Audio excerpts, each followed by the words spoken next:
안녕하십니까, 김원주 부장입니다. 서울에서 제2의 강남이 될 곳이 어디냐고 하면은 대부분 다 용산이 제2의 강남이 될 것이다, 아니면 강남을 뛰어넘을 것이라고 생각하시는 분들 상당히 많을 거예요. 과거에 이제 도시가 개발된 사례를 보면은요, 여기 이제 사진에서 보시는 것처럼 수원 영통과 분당 그리고 강남도 모두 논밭이었던 곳들이 도시로 개발을 시킴으로써 도시로서의 자리를 잡게 되었습니다. 용산도 마찬가지로 전쟁이 끝나고 폐허가 됐던 도시가 그 당시에 이제 재건이 되면서 기반시설과 주택들이 들어왔단 말이에요. 이 구역들이 이제 벌써 40년 이상의 시간이 지나다 보니까 노후된 기반시설과 노후된 주택들이 자리를 다 잡고 있다 보니까 그만큼 도시로서의 기능을 못하고 있는 게 실정입니다. 근데 현재 용산은요, 재개발, 재건축 이슈가 없는 곳을 찾아보기가 힘들 정도로 모든 구역들이 이제 재개발, 재건축을 하기 위해 준비를 하고 있습니다. 또 재개발, 재건축뿐만 아니라 각종 호재들이 있죠. 국제업무지구라든지 용산공원 개발에 대한 큰 이슈들도 있단 말이에요. 항상 용산은 개발이 된다 얘기가 나오면서 투자를 항상 했던 곳이었단 말이에요. 근데 10년, 15년 전에도 이 용산에 대한 투자를 계속 언급이 되었었다면 지금은 이게 이제 5분 능선을 넘어서 이제 점점 더 가시화되고 있는 상황이라고 보시면 좋을 것 같아요. 예전부터 이런 말이 있었는데요. 용산엔 개집이라도 사둬야 한다. 이 말이 왜 나왔을 것 같습니까? 용산은 앞으로 기대할 수 있는 가치가 훨씬 높기 때문에 지금 점이라도 찍어 놓는다면 그만큼 수익이 극대화 된다는 말이겠죠. 그럼 오늘 이 시간에는요, 앞으로 천지개벽하는 용산에 점이라도 한번 찍어 보려면 어느 정도 자금이 필요한지 주택 유형별로 투자 상품을 한번 보도록 하겠습니다.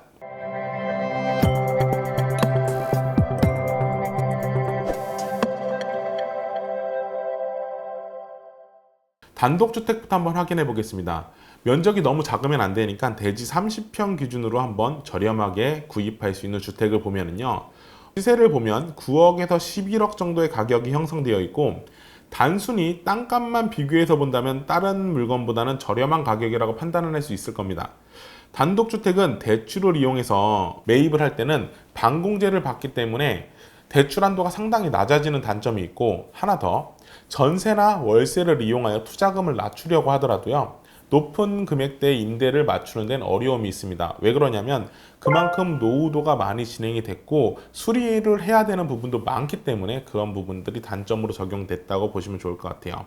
다음은 이제 아파트를 한번 볼 건데요. 국민평형인 30평대 아파트를 한번 확인해 보도록 하겠습니다. 최소한의 예산을 잡았을 경우의 사례로 한번 확인해 볼 건데요. 낮은 가격대에 형성되어 있는 아파트는 삼각지역 주변에 있는 신계동 이편한 세상 아파트가 있습니다.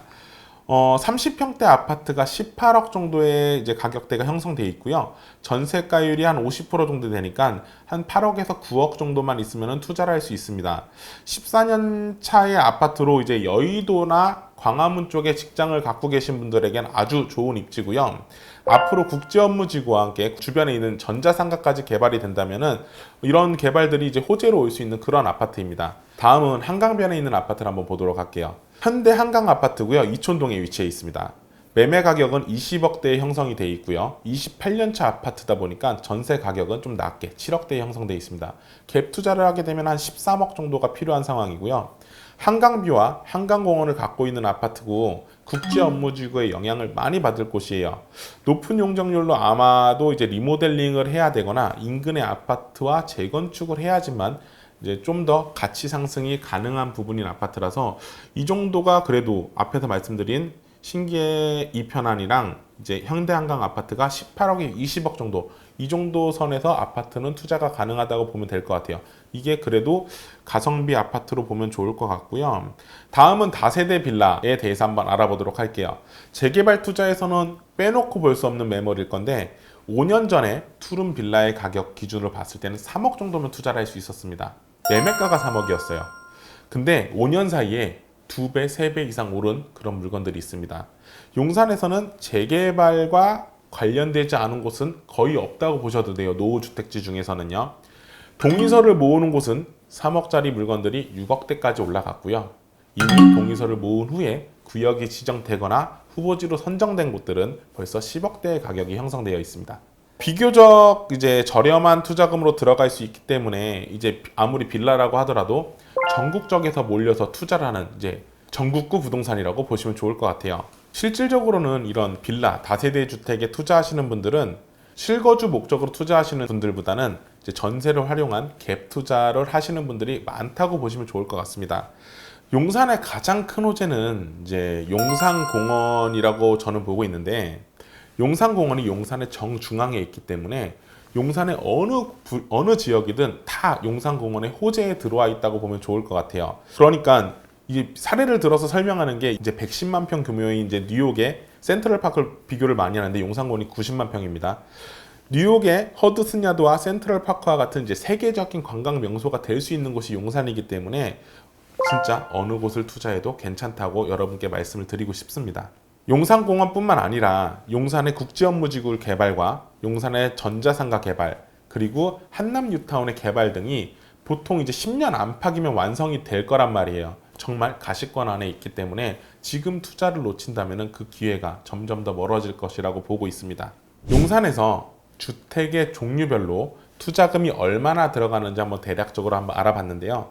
그래도 가장 저렴하게 투자할 수 있는 부분이 투자금 2억 후반에서 3억대 정도면 아직도 들어갈 수 있는 용산의 다세대 주택 물건을 관심 있게 보시면 좋을 것 같습니다. 용산에서 계집이라도, 아니 점이라도 한번 찍어 보려면요, 지금 기회 꼭 놓치지 않았으면 좋겠고요. 그리고 한 가지 더 말씀드리고 싶은 게 있습니다. 저희가 동호암 1구역을 추천을 많이 드렸었는데 최근 6월 28일 날 동호암 1구역이 신속통합기의 그 후보지로 선정이 되었습니다. 정말 저희 믿고 투자해 주신 분들 감사하고 축하드립니다. 그리고 투자에 도움이 필요하신 분들이요, 저희 세종국토개발과 함께 하시면 이런 기회 얻으실 수 있으니까 오늘 방송 보시고 저희한테 연락 주시면 감사하겠습니다. 지금까지 김원주 부장이었습니다.